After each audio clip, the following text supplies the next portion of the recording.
Samantala, ilang lugar sa Central Visayas ang nakaranas ng matinding pagbaha bunsod ng walang tigil na pag-ulan, dulot ng habagat na pinalakas pa ng bagyong Krising.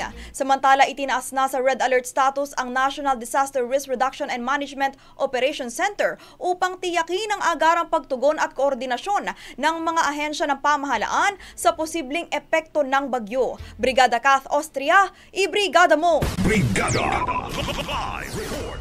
Binaha ang ilang bahagi ng Cebu dahil sa walang humpay na ulan dulot ng habagat na pinalakas pa ng bagyong Krising. Sa ulat ng National Disaster Risk Reduction and Management Council, 21 barangay sa Cebu City at Mandaue City ang lubog sa baha.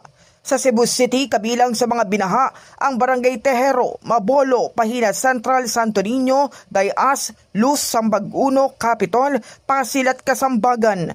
Sa Mandaue City naman, apektado rin ang Barangay Banilad, Look, Subangdaku at Tipolo. Umakyat mula tuhod hanggang baywang ang baha at ilang residente ang na-stranded, kabilang ang 6 na bata, isang senior citizen at isang buntis.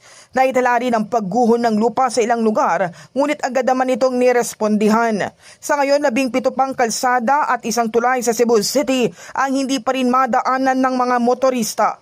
Samantala, naka-red alert na ang NDRRM Operation Center dahil sa bagyo. Ibig sabihin, 24/7 nang naka-standby ang iba't ibang units ng pamahalaan para matiyak ang mabilis na pagtugon sa epekto ng bagyo.